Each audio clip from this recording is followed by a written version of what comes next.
Hi. So what is Temazcal? Why do I love it? And did it almost kill me? I have some notes here because I want to make sure that I stay on track with my story.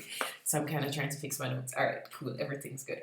How are you doing? I'm Chereese La-Vonne, and I really enjoy living a very intentional life powered by my intuition. In this video, I want to share with you my first experience with Temazcal, the ancient Maya ceremony, and also just let you know how you can experience it with me if you want to.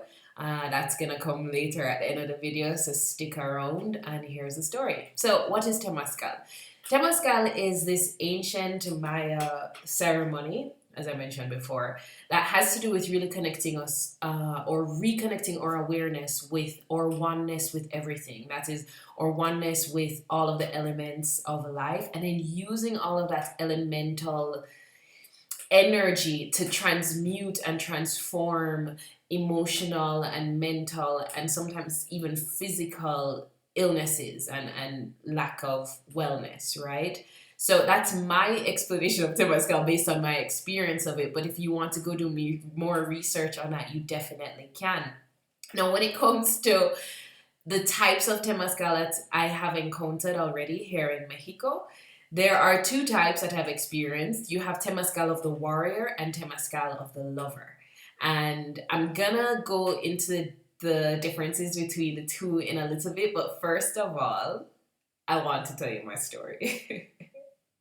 I have very interesting stories, and sometimes I come on to talk about these things, or even when I'm on a retreat with guests, and I'm wondering how much of this story should I censor and how much should I actually share? Because there's a part of me that loves the drama and the excitement of all the details of the story, but then there's the other part of me that wants to hold back on some of the details for two reasons. One, for the privacy of myself and the people involved, but then two, also, I'm very conscious about what stories I am telling myself about myself and about life. So even though a story may be very dramatic and have highs and lows, I understand that as long as I tell a story in a particular way, that is the energy that I'm continuing to create in my existence. And so I'm very careful about that. But this story, if you believe it or not, does include someone I was dating who I'm no longer dating, and it did not end well.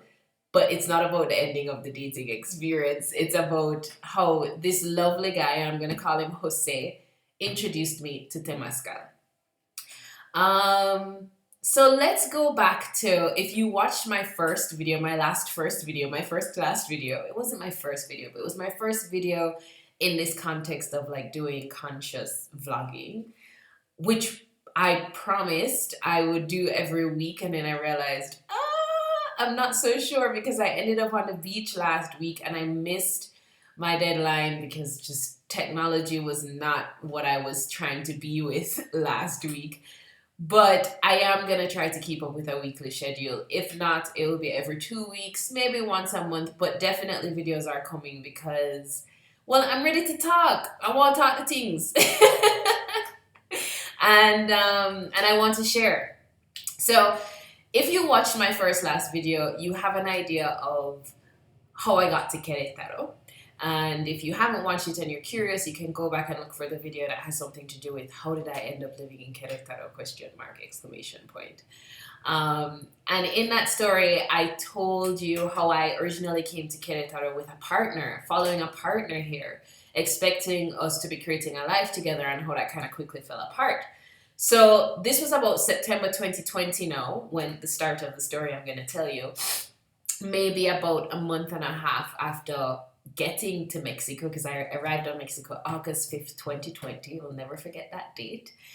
And no, maybe 3 weeks, 4 weeks, probably more than a little over a month since officially just cutting it off with my ex-partner. And I was still caught up on her, yo. And I'm gonna tell you, I'm gonna allow myself to feel embarrassed because I think many of us have been there. And if I'm able to even share the vulnerability of just where my emotions were, I think everything I have to share about living an authentic life and living by intuition and living by intention is gonna be that much more valuable, because I'm not trying to show up as someone who's just always had it together. And I'm not even trying to show up as someone who has it together. I'm just showing up as a human who's figuring out a way that's working for her and wants to share, right? So I was hung up on this girl, and it was it was very difficult for me emotionally, and I would say I was hung up on her, but I started to look at things from a much more metaphysical point of view when one of my loving aunties said something to me. So it's September 2020. I'm on the phone pining into my auntie about, stressing out, quarreling about the girl, whatever. And my auntie literally said to me, I think we were on voice call and on video call, and she looked at me and she said, Chereese, she said the girl no want you. For those of you who don't know Patois, it's Chereese, can't you see she does not want you? And I was like, fuck, like that's real. That's very real. And in that moment, I was grateful she did that, because something switched inside of me where, even though I had been broken up with her for some time, I realized that what I needed to do was not just break up with this human, break the connection I had with this human, but really, why am I on this squeaky chair again? The chair was squeaking in the last video, and I literally put it upside down and tightened the screws, but it's still squeaking. I'm gonna try not to move too much because I don't like it. But anyways, I'm gonna see if I can use that chair next time. But anyways, I realized that I was not just breaking up with this girl, I needed to break up with a pattern, right? And it was a pattern I could see. I had a pattern of being attracted to these mysterious, spiritual types who didn't give a fuck about me. Like, who just didn't care, like who could detach so easily from me, who were emotionally unavailable to me. And so in that moment, I made a decision. And at the time, I had a very elaborate altar, and I think that's something I need to redo in my new space, because I've been living in this space for less than a year, so it still feels new. And I do have somewhat of an altar, but not as elaborate as the altar I had then, where I had my candles and I had my prayers, and like I think I told you in the last video, I had nothing else to do but be like, Spirit, take me. So spiritual practice was my daily life. And so I went to my altar and I made a list of the pattern I was breaking up with. And so I said, I have already broken up with her. Now I am breaking up with the pattern of being attracted to people who I think seem mysterious but really are unavailable. Being attracted to people who aren't able to keep their word to me. Being attracted to people who overpromise and underdeliver. Right? All of that kind of stuff. So I made a long list of what I no longer wanted in my space. I burnt it. I did a ritual around it. And then I was like, okay, time to go for a walk. Still relatively new to the town, so I don't know many places. And this place that I had been staying was my literal first place in Querétaro. It was on Calle Guerrero, a nice little Airbnb that I love. And so I went walking, and I stumbled into a store that smelled like incense. I was walking and I smelled incense. And I was like, okay, let me get some incense. Like, that's what I'm all about, right? So I went inside to the store. I started purchasing. I purchased some incense. I talked to the storekeeper, and it was chill. And then I continued walking. On my way back, I decided to go back into the store and just say, hey, I'm new in town. I need friends. Do you want to be my friends? It may have helped that the storekeeper was really cute, even though there's a part of me that's always like, I don't think I noticed they're cute the first time around, but I think I do. So I went in and I started talking to him, and I was like, I'm new in town in my broken Spanish. He had nothing of English. And we, I just told him, I'll probably see you, because it was literally one corner or one block away from where I was staying. So I was just, getting to know my neighbors. So anyways, another day, I don't know, I was passing and I was just walking on the street, and the same storekeeper comes running after me and is like, hey, what are you doing? Da, da, da, da. And he's like, you want me to show you around the town? And I was like, hey, sure, let's do this. So we went walking. We had a little picnic because he had food in his bag, and he introduced me to mezcal. That was my first time having mezcal, and it became this running joke because almost every time I passed the store, he would just stick his head out and be like, "Hi, Chereese, get us mezcal? Do you want mezcal?" And then I'd go in and it'd be him and some friends or whatever, and we'd have mezcal, and I'd be understanding jack shit because I don't really know Spanish, but I'd be sitting there, and that was the first part of my learning where I just allowed myself to absorb the language, right? And just the energy and all of that kind of stuff. So, anyways, he and I started seeing more of each other. And one day he invited me to an ayahuasca ceremony. Now, this is not the ayahuasca story. I will do another video about ayahuasca. So that's going to come up. But he invited me to an ayahuasca ceremony because he played this trumpet. I don't remember the name of it. It's a trumpet that the Aboriginal people in Australia also use. I don't know if it's made in the same way, but here in Mexico, do you know the agave plant? The plant, or the maguey? They call it maguey, the agave plant. I don't remember what we call it in English. Sometimes the vocabulary gets mixed up, but it has this long stalk in the middle.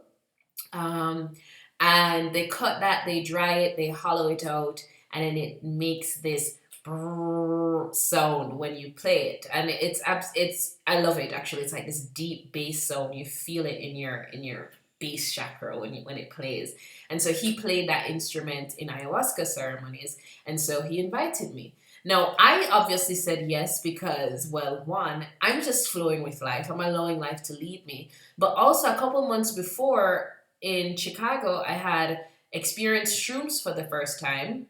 And I remember saying to myself that I also wanted to experience ayahuasca because I'd heard about it and I was curious about it. So I didn't go looking for it. Ayahuasca literally came to my doorstep and found me, right? Again, but ayahuasca stories for a different time. Today we're talking about Temazcal. Temazcal. So he's like, "Do you want to go to an ayahuasca ceremony?" I was like, "Sure, why not? Let's go." And so we get into his car and we drive, I don't know, 2 hours to the location. Um, and it's an overnight ceremony. I was just there as an observer at this point because that is who I am. You know, a lot of times I can seem like a risk taker, and I am, but I am a calculated risk taker, right? So I was like, this ceremony, I'm just gonna observe what's going on. But if I would like to do it again, I'm sure an opportunity would come up. So I was just in the ceremony observing. I actually got into singing and dancing without any substances, just being there, meditating. It really was more of just me meditating all night. And actually, the shaman the next morning told me that it was very helpful to him, me just sitting there in meditation. So we go through the ceremony, and in the morning they have a ceremony called Temazcal. I've never heard of this before. I didn't know what it was. I had no idea. But somebody's like, "Chereese, do you want to do Temazcal?" And I said, "Sure."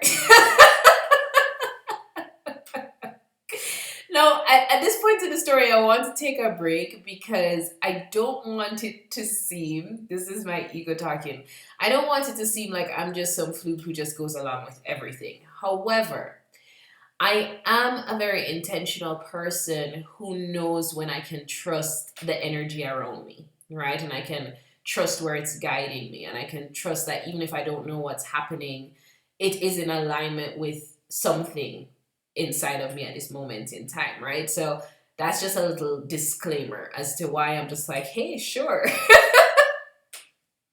But that's me. So Temazcal. So they take us to this dome-shaped hut. You can't even stand up in it really. You can stand up in it right in the center, but you cannot because there's hot stones there. But they take you into this dome-shaped earthen hut that's made with brick. And this one was a more advanced one, so it actually had like a gas pipeline. Others that I've been to actually use hot stones. So use a pit fire outside to heat stones that they then take inside. In this one, there was a gas line that went straight inside into the middle, and the stones were then put on top of the fire. And these are volcanic rocks that are put on top of the fire heats them up, and then you turn the fire off. That's before anybody gets in there. And the shaman comes in and he puts his herbal mixture of water and herbs on a fire. It creates a steam, and that's when we come in, and that's part of what we start to experience. Now, this is a very broken down technical experience, but it really is a lot more spiritual and emotional than that. But I just wanted to give you a visual picture of what it is. At this point, I had made a friend overnight who was from Antigua, the only other person who spoke English, and also happened to be the only other person from the Caribbean. And so he and I had become quick friends. And so I'm like, look, you're going to have to translate for me because I don't know jack shit about Spanish right now. And he's like, neither do I. So we both go in there. We don't really know what's going on. You enter, you have to bless the space and ask permission to enter.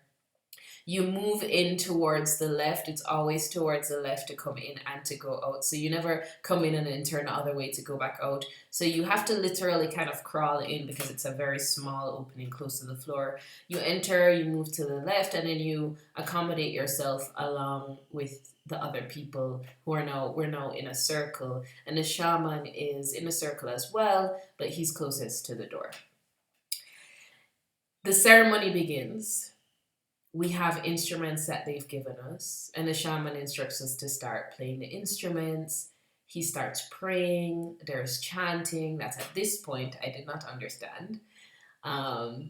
There's chanting, there's prayer, people start screaming. I start screaming because I'm feeling the energy. And when I say screaming, I don't mean screaming in a negative place. It actually was one of the most releasing things I've experienced, in that you're in a dark room, you cannot see anything, but you're feeling the energy of everyone just allowing themselves to release whatever tension is inside of them. And that is being transmuted by the steam, by the energy of our voice, by our shared energy, by our awareness of our connection to Mother Earth. And I failed to mention that this dome-shaped hut is actually representative of the womb of Mother Earth. And we go in there to be transmuted and then to be reborn. So my first experience was mystical. It was intense. Mostly because of the heat. I was not prepared for how hot it got in there. What they do, though, is they have what they call doors, which are phases of the ceremony. So the first door, there's a particular theme that the shaman is encouraging us to consider, transmute, create in that moment. And then the door opens. The literal door of the space opens, which gives you, some fresh air. You can kind of breathe again. And then it closes again. And different shamans do different things, but this one I think did about 5 doors. So we're in these doors, and with each one, for me, I was enjoying it, don't get me wrong. I really was there, because at this point in my life, I was miss meditation all day, every day.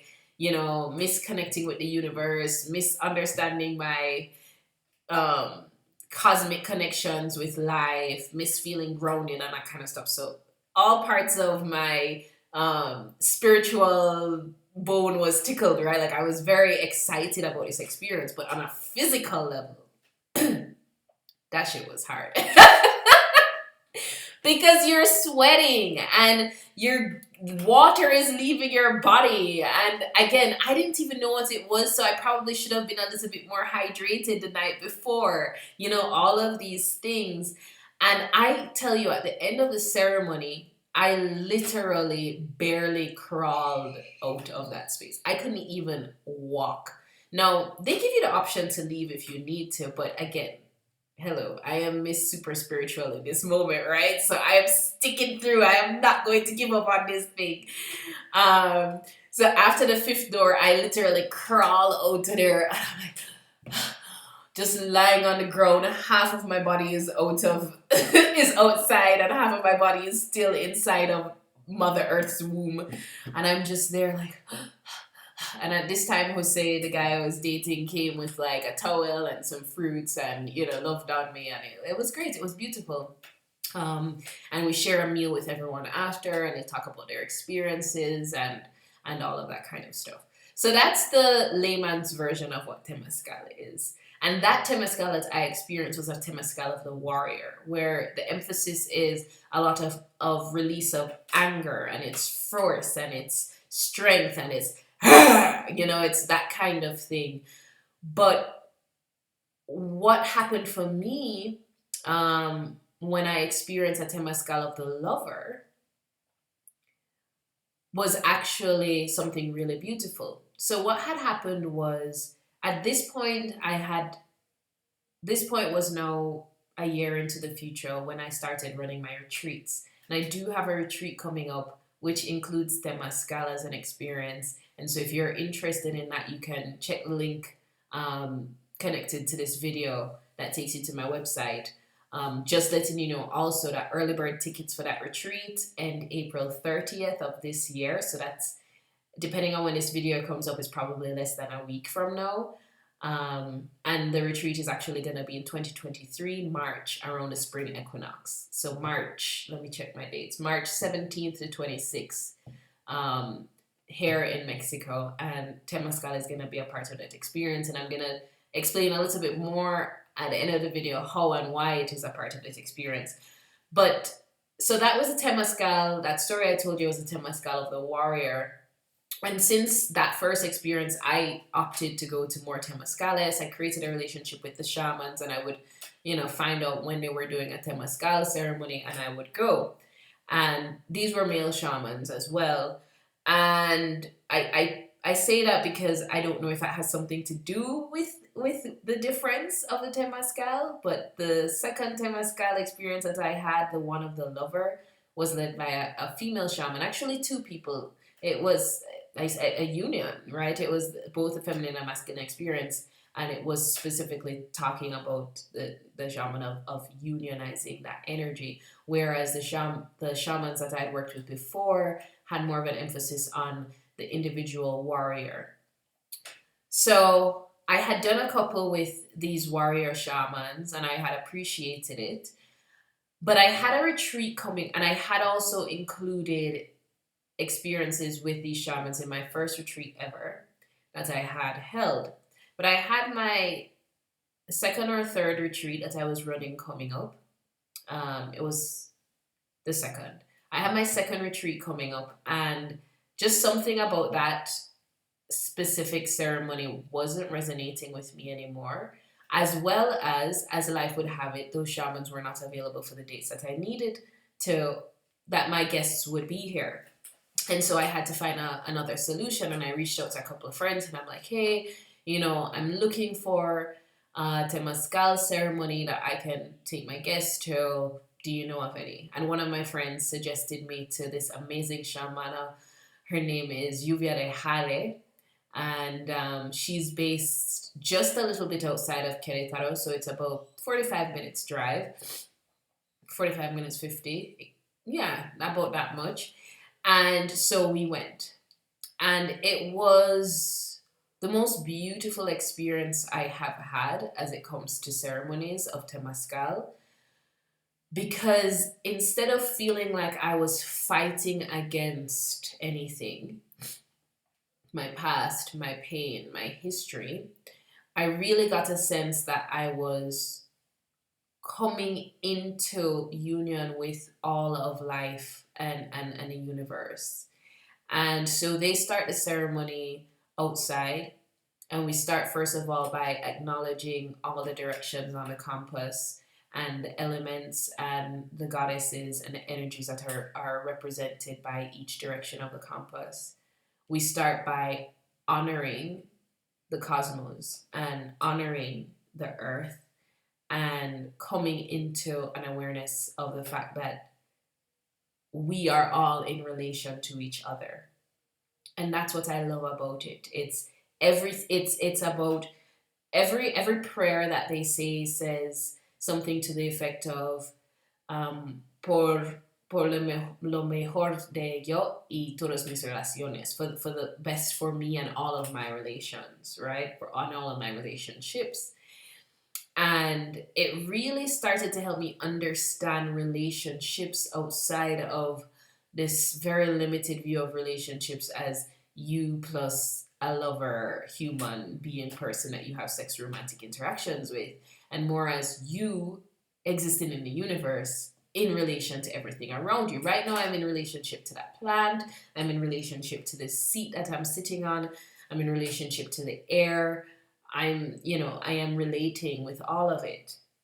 And within the ceremony, we start, which is what I love, I really truly love, is because the way they do the ceremony really gets that into you. We start by honoring the very rocks that we're now taking in that are going to support us in this transmutation process. So I told you already that the first one I did had a gas, more or less a gas stove inside.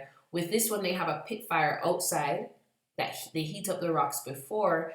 And once everyone is seated inside of Mother Earth's womb, in this womb hut shape, this womb dome shaped space, one by one, the shamana and the shaman transport the rocks inside, one by one. And there's a specific number of rocks. And we acknowledge every single rock that comes in as abuela, as grandmother Earth, full of wisdom and full of connection to the cosmos. And we bless every single rock, and we set a prayer or an intention for the ceremony. People will set intentions for a family member who is ill, or just for everyone in the space to get connected. And so we bring all of those rocks inside, we close it up, we open with everyone introducing themselves, and it's really a very beautiful sacred space. You enter with often strangers. You may have a friend or two, but the other people are strangers. But at the end of it, you really truly feel like family with these others, because you recognize that we all are, again, in relation to each other. And so the entire ceremony happens, and I can't spell out the ceremony word for word, but we exit. We do the same thing where we honor the rumbus, they say, the directions on the compass, north, south, east, west, and everything it represents. And then we exit the ceremonial space, have a meal together, commune, talk, connect, and it's absolutely beautiful. And that's my experience of the Temazcal of the Lover, because at the end of it, you feel, I love it so much because at the end of it, you feel so connected to life itself in this deeply connected way. It's absolutely beautiful. Absolutely. So at the start of this video, I promised that I would let you know how you can experience the Temazcal of the Lover with me. If you are interested, you can. There are 3 ways that you can work with me in general. Through retreats, which I organize, through intuitive readings, which I give online and or in person.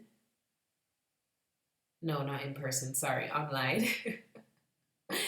Intuitive readings that I give online, and then also through my ebook, which helps you to reconnect with your own intuitive power. Links to that are all available at the bottom of this video. But in terms of experiencing Temazcal with me, you can do so by attending one of my retreats. And lucky for you, I do have a retreat coming up as early as next spring. So that's March 17th to 26th, 2023. And that one, we use Temazcal as a part of a spiritual reset, right? So my retreat is called the Rhythm Reset Retreat, and it's very intentionally named. The idea is that you are resetting all aspects of your being that it takes to come into alignment with your most authentic self. Because a lot of times in life, you may feel stressed out, you may feel worried, things aren't working in your business or in your relationships or even in your own mind, and you're just lost. As within, so without. Everything that is chaos outside is reflecting a sense or a belief in chaos inside. And there is an opportunity for you to organize yourself into alignment with yourself that first of all creates the absolute most fulfillment within yourself, and then that's going to start rippling out into your world.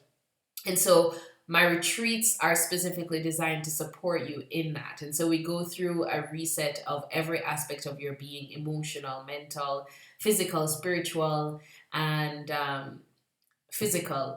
emotional, mental, spiritual, physical, and energetic.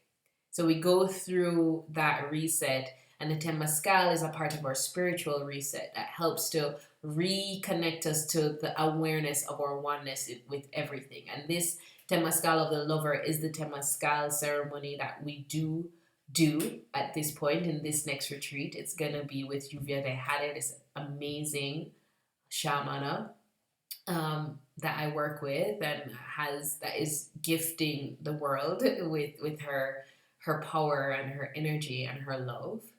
And it helps you to really start the process of coming back into your alignment with yourself, because this is one of the first activities that we have set up in the retreat.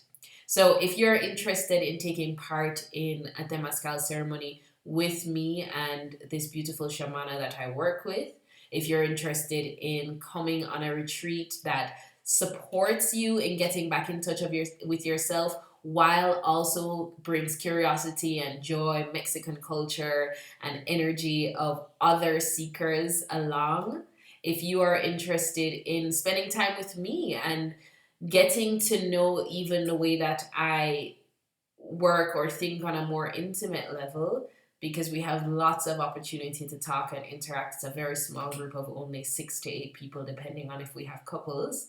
If you're interested in all of that and you want to know more, feel free to check out my website, soulmirrorwellness.com/retreat, or you can see the link below. Again, at soulmirrorwellness.com/retreat. A reminder that early bird tickets end sale on April 30th, 2022. So get your deposit in. All you have to do is get a deposit in order to secure that space. All the details are available on the website. And also, if you need more information, you have questions, you're not quite sure, feel free to send a message to me by way of the website through the contact form.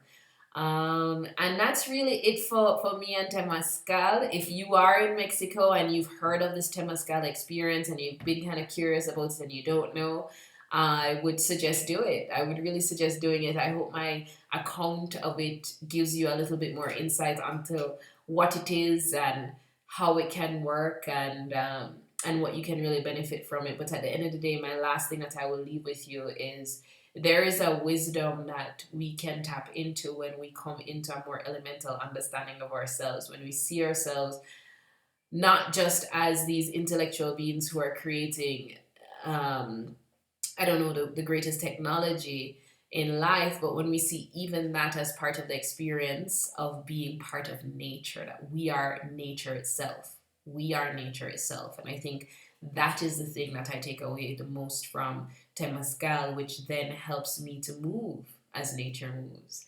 There is a quote by Lao Tzu, creo, I think, that says, "Those who flow as life flows know they need no other force." And one of my retreat guests actually gifted me a card where she wrote that inside, and I was like, if this doesn't describe me, I don't know what does. That is how I live. I live as life moves. I move as life moves. And so I know I don't need to force anything. As part of nature, I can trust the flow, while also being able to direct my intention, as I follow my intuition in order to consciously create the life I desire. I hope this video was helpful or enjoyable or interesting or something for you. And feel free to subscribe if you want to check out when I post again. Next week, I definitely should post again. Sometimes life happens, and again, I flow as it flows. But I'd be happy for you to subscribe, stay tuned, and I'll see you next time. Have a great day.